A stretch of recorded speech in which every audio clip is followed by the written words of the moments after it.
All right, today we're going to be continuing the final part of reading the first part of Thus Spoke Zarathustra. In this part, Nietzsche is going to be focused on his transvaluation of all values, as well as a lot of talks about anti-dogmatism, which makes this a really useful section for talking about how Nietzsche's philosophy is going to connect to the way we live.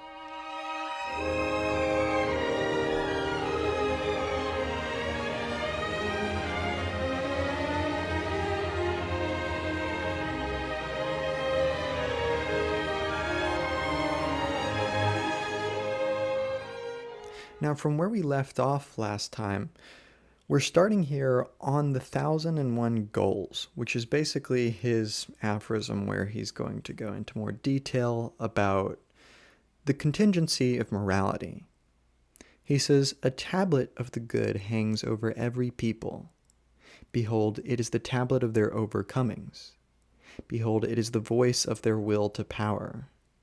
Whatever makes them rule and conquer and shine, to the dread and envy of their neighbors, that is to them the high, the first, the measure, the meaning of all things." And here he's basically just elucidating that, because he referred to the tablets of values before, and how he wants to be a destroyer, which essentially means breaking those tablets, and through that destruction being simultaneously a method of creation, which is an important, really it's two sides of the same coin. Creation and destruction, both can be one or the other, depending on the circumstance. But the important thing here, and this is essentially something that Feuerbach has been saying, is that our morality really is bound to our moments, to our contingencies that create our societies, and certain behaviors which are conducive to a thriving society. Those are the ones that we take to be our values. Nietzsche says, only man assigned values to things in order to maintain himself. He created the meaning of things, a human meaning. Therefore calls he himself man, that is, the evaluator. And he uses man there in all caps to signify, continuing on Ludwig Feuerbach, which is, he was a post-Hegelian philosopher in between Hegel and Nietzsche, kind of pre-Marxian dialectical materialism. And this idea is basically, we use the idea of the transcendent or the universal, these kind of capital T truths, or these capital A absolutes, or capital M man. We use these values in order to uphold that which we find not only most conducive to our survival, but most admirable and most personable. Therefore, when we invoke man with a capital M as a transcendent category and try to escape the harshness of our existence, the transitoriness of our existence, we show ourselves to be emulating a humanist impulse, which is concerned with elevating then man. And thus, the evaluator is also the elevator, in a sense. And Nietzsche insists that without valuation, the nut of existence would be hollow. So he's not asking us to get rid of values. And this is a common theme throughout Nietzsche, is people assume that Nietzsche is some sort of just like anarchist, not only with regards to the state, but with regards to everything, that he wants all stability gone. He wants to be in a constant perpetual state of war. People get this same reading out of Deleuze and Guattari, and it's wrong. Because he doesn't want us to get rid of values, but he asks for a change of values. So there's no ethical imperative here. This is merely an acceptance of the contingency of values and their inevitable going under. That's a term that he uses throughout. And these allow us to value them all the more as merely temporary, rather than being objects of sort of empty transcendence. They're something we've created and that we tarry with. This is kind of the difference between treating morality as something delivered on high rather than something that's created. And it's usually seen as if the former was better because it's eternal. But in fact, Nietzsche thinks that these eternal values, eternal is an empty word for Nietzsche because eternal doesn't exist. I mean, the only thing that's eternal is the fact that nothing is, which is kind of a wonderful little paradox. And he says, truly, this power of praising and blaming is a monster. Tell me, O brothers, who will subdue it for me? Tell me, who will throw a yoke upon the 1,000 necks of this beast? Now, the way I even recited it there, beast, makes it sound like beast is something vile. And this is often when we hear about like the will to power, for example. It might seem as if Nietzsche is critiquing power. And we'll get two specific instances of the will to power later, but we should notice the imagery of the epic here. The notion of a monster is not so much something which is immoral, so much as it is a necessity that pulls in all epic narratives, all epic heroes, that calls for something to be vanquished. And the idea of a calling is really important. That's something that the existentialists play a lot with. So values for Nietzsche aren't something to be destroyed for destruction's sake. Never does Nietzsche pretend like values don't exist. He just wants to say that they're transitory. And just like the epic hero doesn't just destroy for destruction's sake, we merely need to situate ourselves in this calling and let this calling move us. And there will always be another monster, right? But this monster, that which is outstanding, that which pulls us, this is the Übermensch, right? That man is a tightrope stretched over an abyss between the earth and the Übermensch. So it's always that thing which is outstanding, that which is the beyond, the higher, so to speak, that Nietzsche's talking about. And it's not some sort of transcendent highness. It's not like God. It's an earthly thing that we achieve through action. So this notion of this monster, I mean, he talks about slaying the spirit of gravity at the end of On Reading and Writing, one of the aphorisms we've already touched on. This idea of the Übermensch, or the monster, is a site of possible change via an encounter with that which is attempting to cement itself as eternal or transcendent.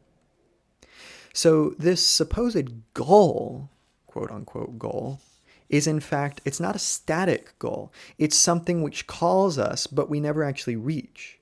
And of course, we've got all sorts of philosophers like Freud or Lacan, who, like for Lacan, for example, this is what defines the subject, is that it is oriented towards desires, which would make itself whole, but it never reaches. And Lacan interprets this as, well, the subject is actually empty. The subject is nothing other than the emptiness it can never actually be. So it's less than nothing. And that's what Zizek plays on. And Freud, too, is, I mean,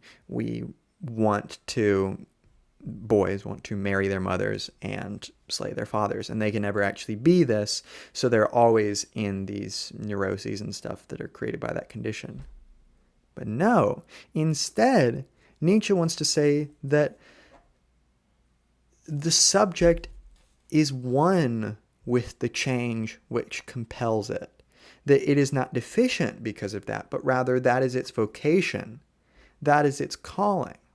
On the love of the neighbor is a really interesting one because it tells us a lot of things about friendship, which he's already talked about. Nietzsche says, you flee from yourselves to your neighbor and would like to make a virtue out of that.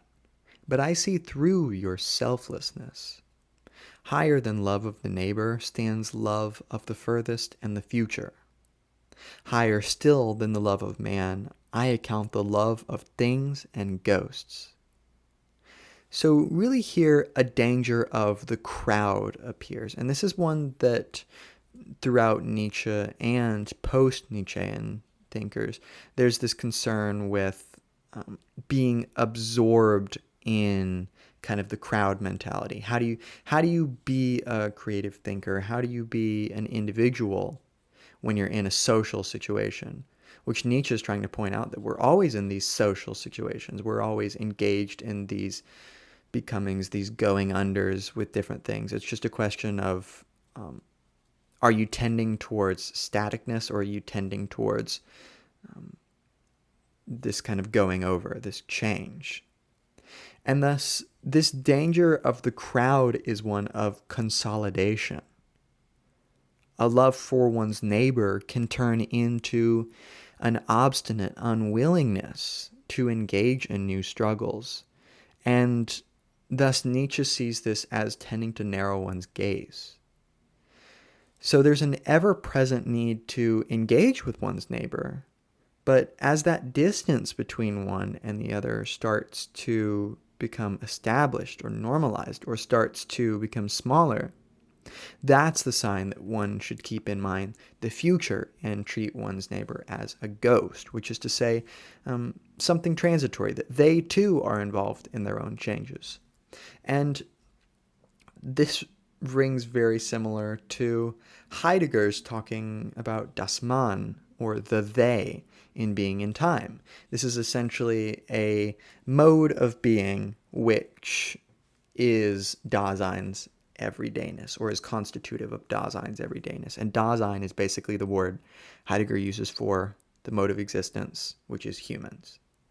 He says, in this inconspicuousness and unascertainability, the real dictatorship of the they is unfolded, and they is always in quotes.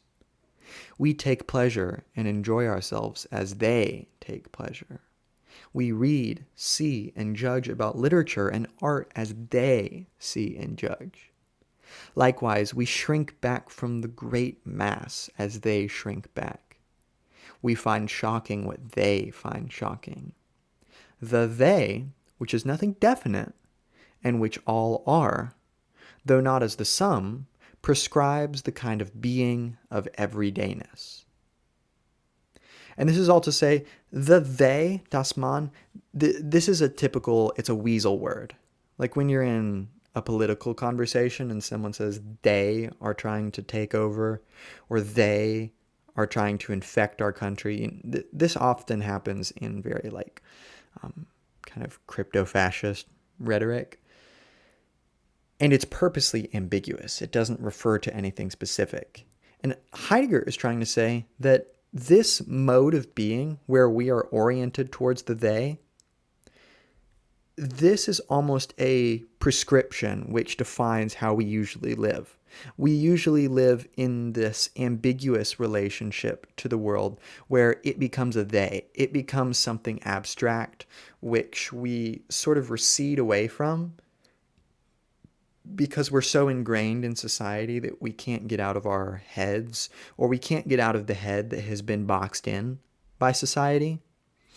And thus, there's a careful line that's being drawn here in Nietzsche, which is that it is essential to go under. I mean, at the very beginning of the Spoke Zarathustra, Zarathustra speaks of himself being a cup that's so full he has to pour it out and give it to people. He has to be this kind of teacher.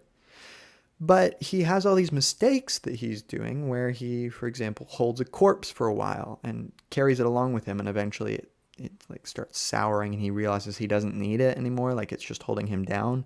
So there's always this constant play between being static and obstinate and allowing for things like virtue to kind of establish where you are and kind of chart your path, and that giving up of that form, that destroying of that form. And they're one and the same in terms of the process that they're involved with.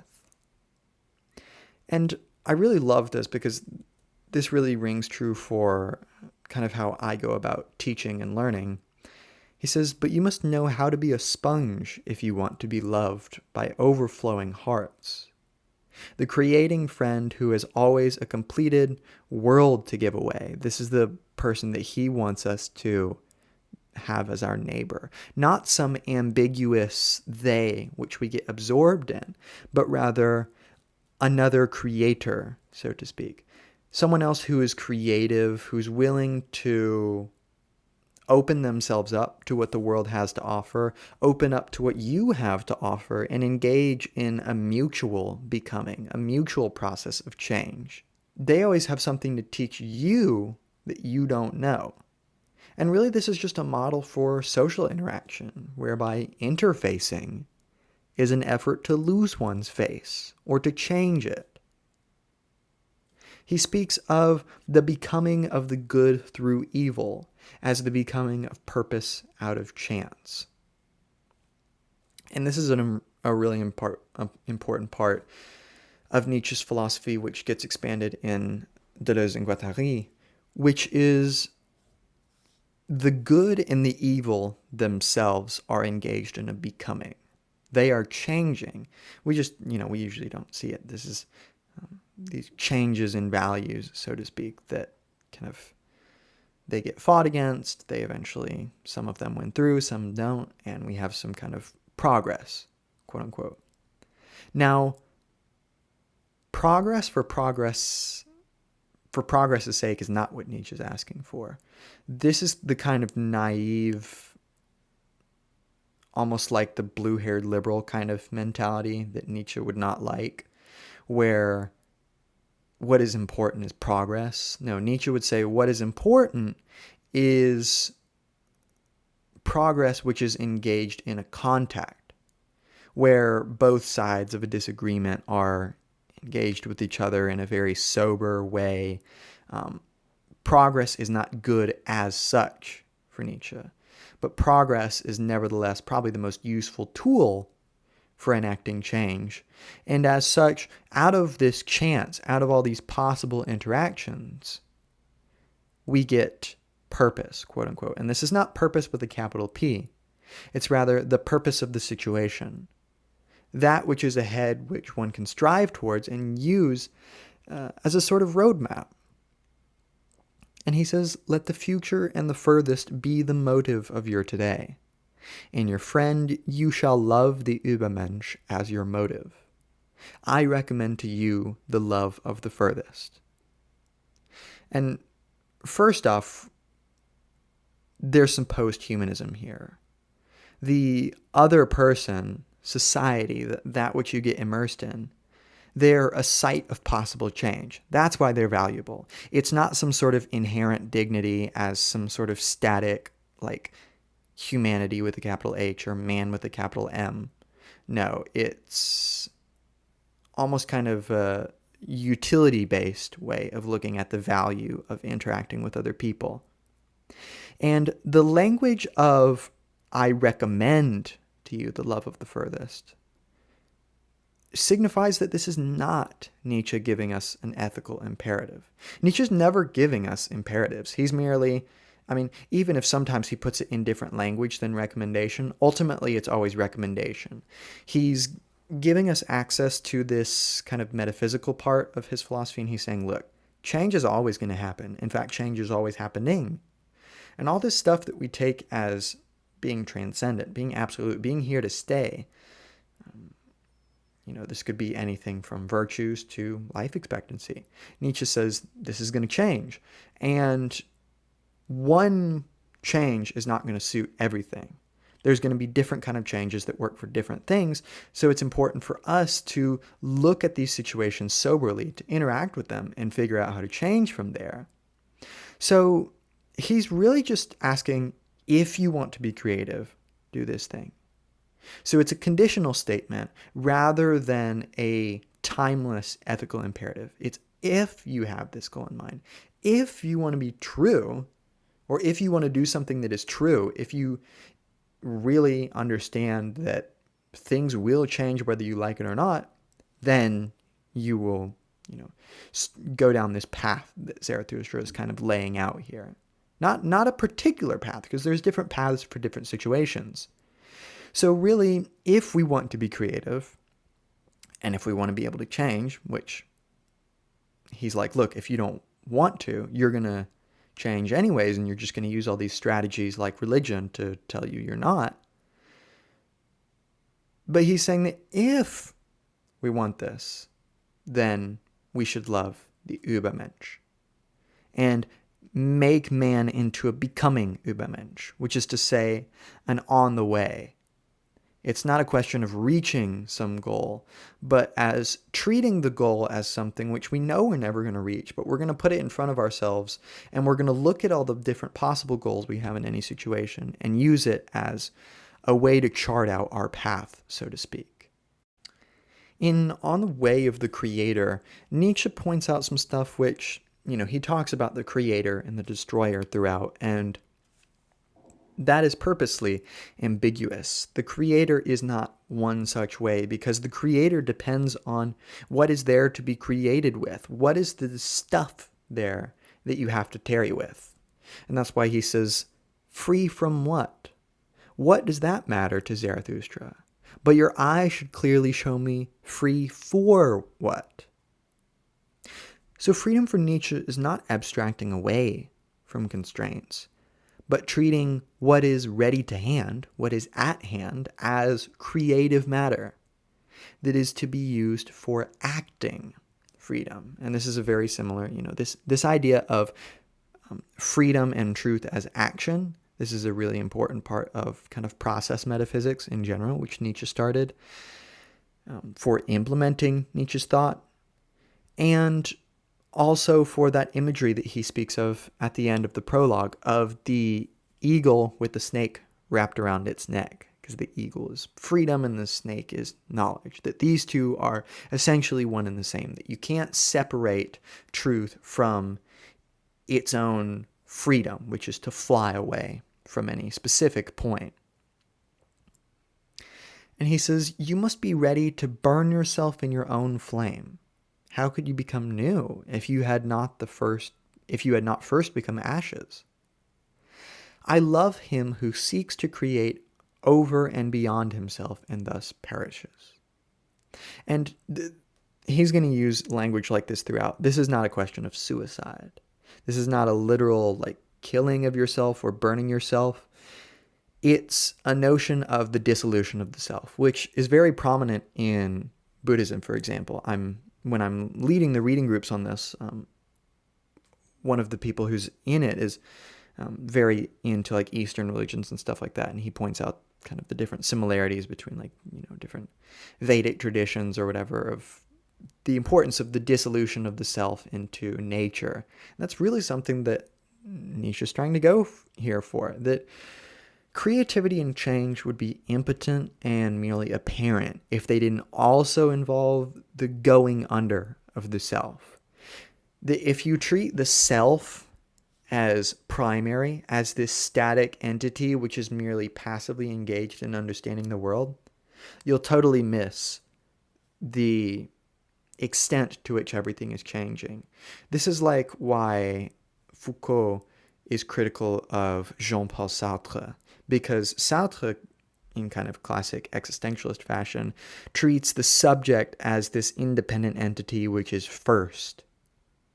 And Nietzsche, in a very Heideggerian way, or really Heideggerian and Nietzschean way, the world and the subject, they're equiprimordial with each other. One doesn't come first. They both require each other. The subject requires a world which he is in, which he is dissolved in, which he is thrown into. And I really like that because that really lays the groundwork for a lot of other postmodern thought. Not going to comment much on little old and young women. This aphorism is one of Nietzsche's most abhorrent. The final line, you go to women, do not forget the whip. And Nietzsche's just sexist. I really don't have anything much to say about this other than, Nietzsche preaches about anti-dogmatism. So I think you can still love Nietzsche and be like, yeah, that was fucked up. In On the Adder's Bite, Nietzsche kind of does this really cool, almost inversion of our typical notions of justice. And this really highlights Nietzsche's problems with justice that, for example, Foucault will bring out a lot. And he says, I do not like your cold justice. And out of the eye of your judges, there always gazes the executioner and his cold steel. Tell me, where can one find that justice which is love with open eyes? Then invent for me the love that bears not only all punishment, but also all guilt. Then invent for me the justice that acquits everyone except the judge. That reversal is so lovely. It's almost a reversal of criminality as such. And we can think back to the very first page of Thus Spoke Zarathustra, where Zarathustra is speaking to the sun, and he says, "Bless me then, you tranquil eye, that can behold even an all too great happiness without envy." Nietzsche's asking us to embrace this becoming of the earth, which is to say this propensity for change that only the earth embodies. Only the earth can muster these cosmic forces that destroy entire mountain ranges via the shifting of tectonic plates, or entire cities with a tsunami or a hurricane. And the earth is a very obvious epitome of that which is both destroyer and, in so doing, a creator. It is unbridled change that still respects patterns. These patterns could be analogized to virtues. Yet, it also uses those patterns as the kind of given from which it will begin its creative processes. I mean, we can think about the earth. It does have kind of territory in the Deleuzean sense. It has regular weather patterns. It has mountain ranges which kind of delimit and define geography and territories. So it's not like just a completely vertiginous mess, but there's also plenty of just destructive and awesome change in the sense of inciting awe that Nietzsche is really trying to play off. And it's epitomized really well in Deleuze and Guattari's A Thousand Plateaus. And they use a lot of crazy language, but they're trying to talk about territory and deterritorialization and reterritorialization. And territory, I mean, it doesn't just have to be land. It can be anything in which something metaphysically is at home. It's that moment where, for example, in friendship, when Nietzsche was talking about friendship that serves as kind of a solidification, a consolidation of us. It turns us into something static. So territory is going to tend to, think about how a city develops. It's kind of got an initial territory, and then it starts to build defenses and trade networks and sort of starts to centralize. So territory is not bad as such. Territory can be virtues. These kind of forms that tend to get passed on, tend to get held on to over time. But territory is always going to have lines of flight or vectors of deterritorialization. These are those open channels which, by surveying one's situation, one can say, okay, I can start by destroying that tablet of value and see what kind of change that enacts. It's the open stuff that can't be consolidated or that has yet to be consolidated, those paths that are still open. But that change, that deterritorialization, is going to also entail a reterritorialization. It's going to entail a new center being established. You destroy this law, and now you've got a new set of laws which are going to start to solidify. So there's always this balance between creation, which would be the establishing of territory via new ideas, and destruction, which is that deterritorialization. They're one and the same, or not one and the same, but they're both necessary for this process.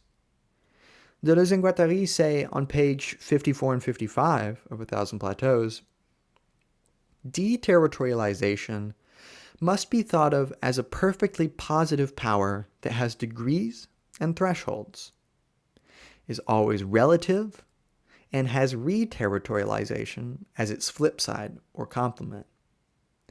Every voyage is intensive and occurs in relation to thresholds of intensity between which it evolves or that it crosses. Territories, then, are shot through with lines of flight, testifying to the presence within them of movements of deterritorialization and reterritorialization.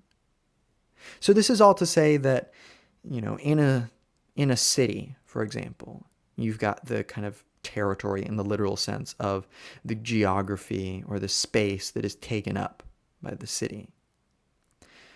But within that, you've got all these tendencies or degrees in thresholds which define how something acts in a city.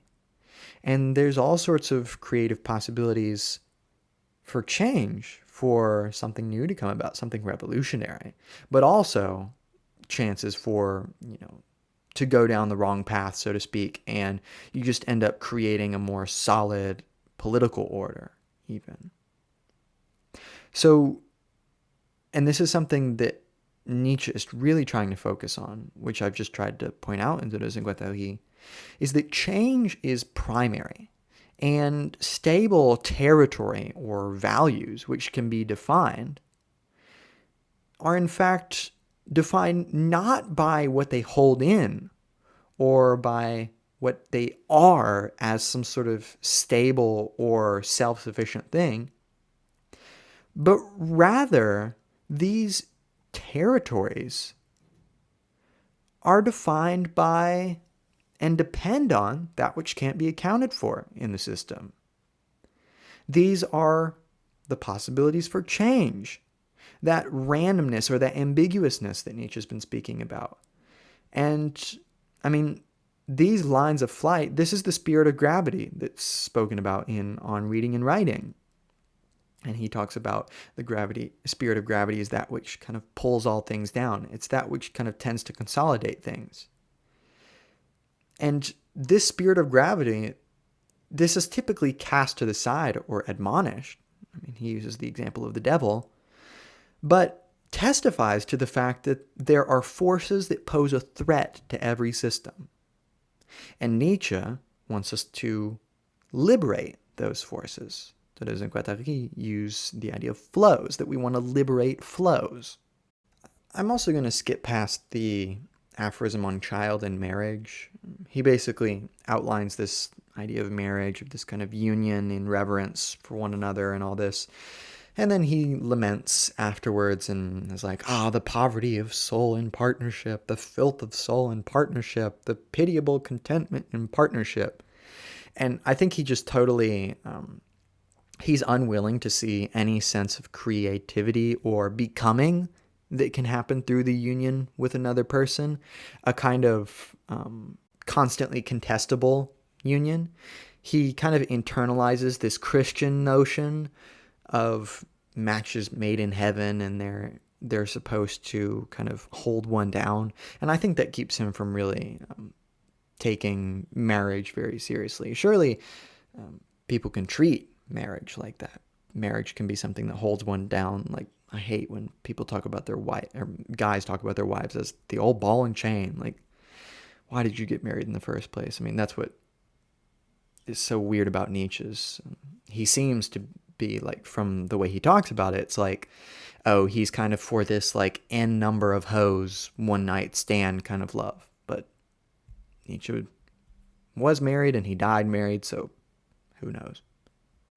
The aphorism on voluntary death is one that is very Baudrillardian to me, because Baudrillard thinks that there's a great problem in like right to life movements, or for example, it's obviously very inflammatory, and it's supposed to be, but he thinks that, for example, trying to increase life expectancy and stuff like this, it's trying to get us to fail to see death as a possibility anymore. And by doing this, we essentially become dead husks. We become this empty universal, and we're not able to engage in change anymore. So Nietzsche here is setting the scene in a very important way. And he gives, again, stuff that is not about suicide, but he says, thus one should learn to die. There should be no festivals where such a dying one does not consecrate the oaths of the living. To die thus is best, but the next best is to die in battle and to squander a great soul. My death, praise I to you, the voluntary death, which comes to me because I want it. So this should be viewed as metaphor, as in death as the passing away of all which appears stable, transcendent, absolute. And when he talks about his voluntary death, which comes as something because I want it, I is italicized, and the word there is ich, which, can mean just I, like ich bin Gavin, I am Gavin, but ich can also be the concept of the self. Freud uses ich for ego. And this italicization of the I, if that's even a word, highlights the dissolution of the self, which he already kind of spoke about, which one willingly participates in by participating with life and with others. It's a constant letting go, a willingness to go under. And he has this kind of funny spot where he's talking about would that there came preachers of speedy death. And he talks about how basically Jesus died too early, he says.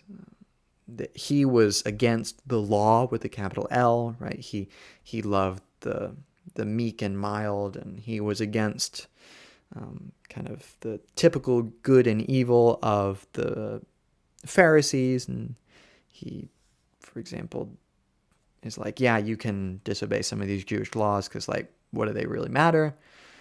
So he's like Zarathustra, and thus Nietzsche is like, Jesus probably could have learned to preach of the earth. He probably could have learned how to, become Übermensch if he had some more time and he hadn't begun to long for his death and just kind of recourse into this. And I think that's kind of funny. And there's a nice, 10 lines or so here at the end of this aphorism, which I just absolutely love. And I think it so perfectly embodies a really sober but really metaphysically accurate stance on death. And I'm just taking a small part out of this. I could read the whole thing and just talk about it for hours. Free for death and free in death. Thus I want to die myself, that you, friends, may love the earth more for my sake. And I want to become earth again, to have rest in her that bore me. And again, this is not suicide in the sense, that wouldn't do what Nietzsche's trying to do. That would just be the abstract line of death that Deleuze and Guattari talk about, where you just go mad for madness' sake, or schizo for schizo's sake. This is about willingly accepting death as an existential and metaphysical necessity that makes life richer. And I've done a lecture on Heidegger's thoughts about death in Being and Time, but I think it's important just to highlight a little bit of this to see kind of the legacy that this idea takes on here, where death is really important, in a similar way to how Nietzsche thinks that, madness is attempting to be padded out, that, we need madness. Everyone is a little mad. There's always a little madness in love. He says something like that. And Foucault picks that up in Madness and Civilization, where he's like, we're trying to eliminate madness, which inadvertently is mad in and of itself. And we all need a little bit of madness to keep us sane. And Heidegger, I'm going to take two different kind of selections from Being in Time and scrunch them together. This is page 236 and 240 in the German, translated into English here, but just the German references are easier with all the different translations. And again, he uses the idea of Dasein, which is just the mode of human existence. It is essential to the basic constitution of Dasein that there is constantly something still to be settled. Such a lack of totality signifies that there is something still outstanding in one's potentiality for being. But as soon as Dasein exists in such a way that absolutely nothing more is still outstanding in it, then it has already for this very reason become no longer being there. That's nicht mehr Dasein, no longer Dasein. Its being is annihilated when what is still outstanding in its being has been liquidated. As long as Dasein is as an entity, It has never reached its wholeness. But if it gains such wholeness, this gain becomes the utter loss of being in the world. In such a case, it can never again be experienced as an entity. In dying, it is shown that mindness and existence are ontologically constitutive for death. Dying is not an event, it is a phenomenon to be understood existentially. Ending, as dying, is constitutive for Dasein's totality. And again, there we're kind of circling back to what I was talking about before with kind of that desire which is pointing outside of oneself and whether or not this is a lack or not.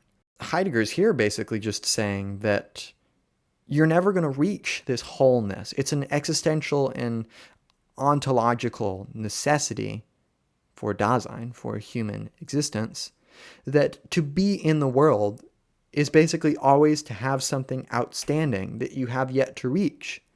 And that Dasein's being is annihilated when this possibility has been liquidated, when it just is a direct apprehension, when it's instantaneous. That is the moment of genuine death of possibility. So really death, I mean, Heidegger even says this, that death is the possibility of impossibility as such. And it essentially effectuates and kind of underpins all other possibilities, right? Death controls the way that we act in societies, that which we are orienting our lives towards, and it permeates our life. It doesn't just stand as some endpoint, but it flows through all of that. And by trying to section it off to just some abstract endpoint, we just totally miss the point. And this last aphorism on the gift-giving virtue is perhaps one of the most important things that I would want any critical thinker, free spirit, philosopher, whatever you want to call yourself. This is just the anti-dogmatism piece de résistance. It is exactly the kind of thing that I think will keep you open to new possibilities and kind of keep you open-minded without your brain spilling out, so to speak. And he's basically, Zarathustra, saying goodbye to his kind of entourage of followers here. And he has a couple cryptic comments to make, but he also just has some general kind of guidelines or recommendations, right? This is not gospel, but these are merely recommendations for how to get out of something that's trying to totalize you. And he says quite enigmatically, all names of good and evil are parables. They do not speak out, they only hint. He who seeks knowledge of them is a fool. And when he says that these names of good and evil are parables, the German there is Gleichnisse, which is images or similes or indeed parables. And I think that's really interesting because they're always just this fragmentary image which only hints at something that's trying to be said beyond. That these notions of good and evil, the things which we take for granted, I mean, really that's what good and evil represent in all of Nietzsche, is kind of the sedimentation or consolidation of society into kind of a dead husk. That these always leave out something. Something must always spill from the box, is what Deleuze and Guattari say. There's always this ambiguity in every structure. It's an essential ambiguity, which makes, makes life normal, your places of comfort, your lane, so to speak. But it's always not perfectly boxed in. There's always a little bit of leeway, and that's what Nietzsche wants to worry about when he's talking about, freedom and change. And speaking to his followers, or kind of, I guess that's the only word I can think of right now, but followers, maybe not the best word. He says, when you will with one will, and then you call this cessation of all need necessity. One decides one's own needs is essentially what he's saying here. That, don't let some sort of apparent causality apparent determinism and everything box you in. There's, the creative artist is going to bust out of this notion of causality. And that's certainly one of the more esoteric ideas of Nietzsche, that just like, especially if you're like a logical positivist or something, it's like there is no acausality, but Nietzsche's all about acausality and ahistoricity, that things don't just progress in a determined line. There's always a little bit of ambiguity that allows for freedom, change, truth, lowercase t truth. And he speaks of this idea of this new good and evil, and he says, truly, she is a new good and evil. She is power, this new virtue. She is a ruling thought, and around her a subtle soul, a golden sun, and around it the serpent of knowledge. And this is the will to power right here. This is, we've got similar imagery here to the eagle and the serpent. Knowledge is always on the tail end of this cosmic and terrestrial force of freedom, whether that's the eagle or the sun here. And it's impossible to totalize.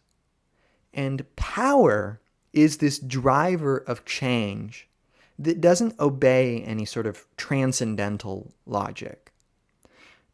If we look at the work of Hegel, for example, Hegel sees history as an unfolding of reason with a capital R. And reason ensures that history unfolds itself dialectically and teleologically.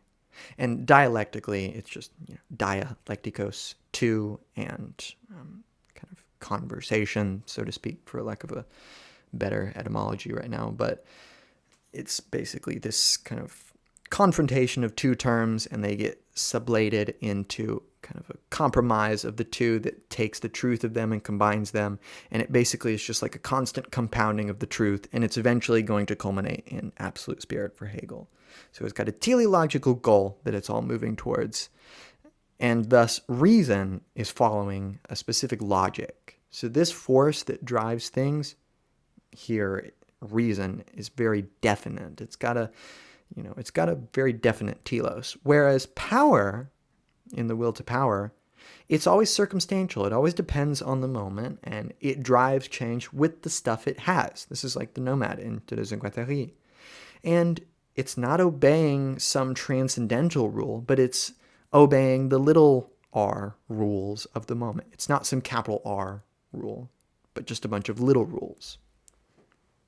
And to kind of warn us, he speaks of this imagery of your virtue flying away, and it essentially gets stuck at these eternal walls, which is just transcendence in general. For Nietzsche, these walls are always traps because they're always meant to stop freedom and change, which, of course, is a metaphysical necessity, from occurring.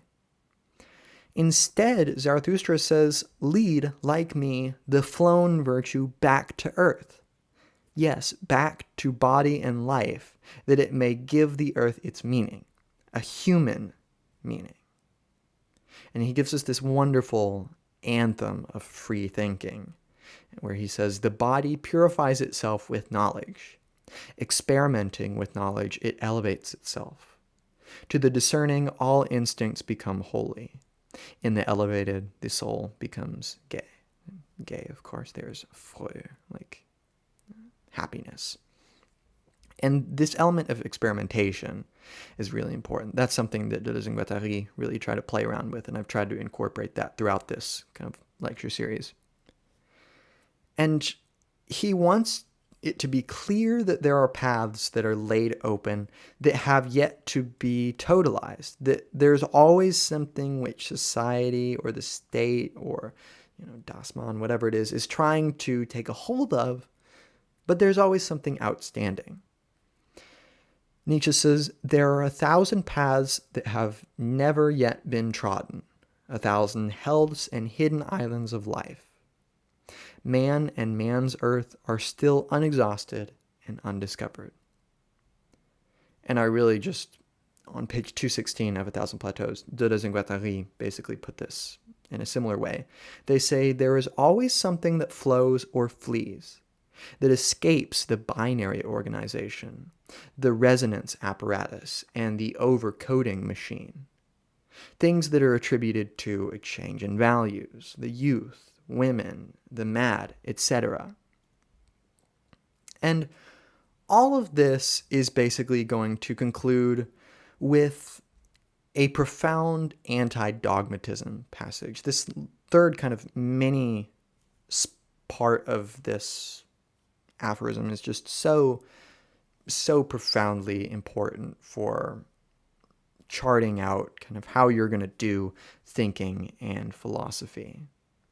He says, "You say you believe in Zarathustra, but what matters Zarathustra?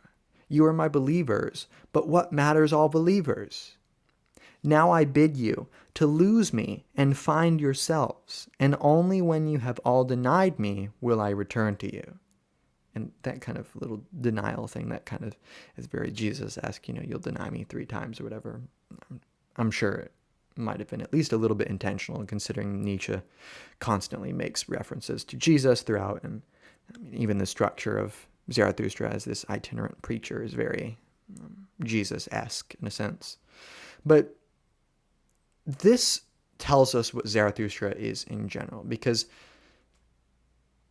you might get a sense like, oh, Zarathustra is the Übermensch. He's come to preach about the Übermensch because he's reached it. And he's just so bored with how strong he is that he's come down here to tell everybody about how awesome he is. But no, he never does that. He always is intentionally ambiguous because he hasn't reached it yet.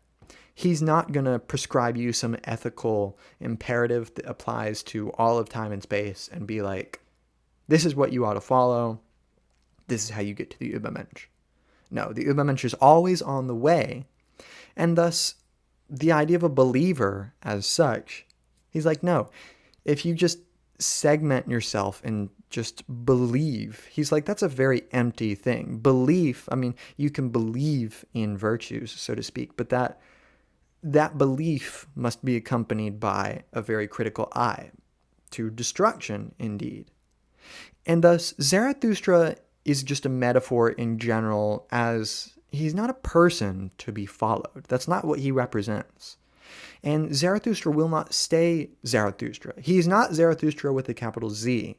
He's a lowercase z. There's a Zarathustra here who's worried about being at the top of his mountain at the very beginning. There's the Zarathustra who has mistakes where, for example, he carries the corpse and then he realizes he doesn't need to carry the corpse anymore. And he goes through all these different adventures, and all these profoundly change Zarathustra. He makes mistakes throughout the book, and that's part of why he's such an interesting character and such a good metaphor. Because he too must go under. He tells everyone else about their going under. And usually these kind of preachers or prophets, they'll say something and they'll just tell everyone, like, I've come to teach you of the good news of, like, getting to the kingdom of God. And I, Jesus, am already God. I'm just here to tell you about what there is. But no, Zarathustra is telling you about going under, and then he does it. So Zarathustra really, and there's 3 terms here that are used throughout 1,000 Plateaus on page 324, 325, and 336, which perfectly sums up what Zarathustra is. Zarathustra is a component of passage. He is an assemblage converter. He is a vector of reterritorialization. Right? So he is a component by which we can engage in the process of passage. He converts from one system to the other. He doesn't abandon all systems. He just converts from one to the other. And that vector of deterritorialization, he's oriented, a vector is from physics. It's an arrow, it's used to represent forces, and it's got a magnitude and a direction. Just like everything does. It's always got something which it is oriented towards, something which is outstanding, which it has yet to be. And thus, Zarathustra is this vector of change or deterritorialization as such. He's that on the way that we're trying to become, and become through our becoming. And thus Zarathustra asks us to willingly undertake change and become one who, quote, celebrates his way to the evening as his highest hope, for it is the way to a new morning. I hope this has been helpful. I hope you'll check out the rest of this lecture series. If you hadn't, this is the 4th part. I hope you'll check out my other videos on Nietzsche and various other postmodernists like Baudrillard, Deleuze and Guattari, Foucault, and my other lectures. Please leave any constructive or non-constructive criticism in the comments below, and I'll see you in another lecture.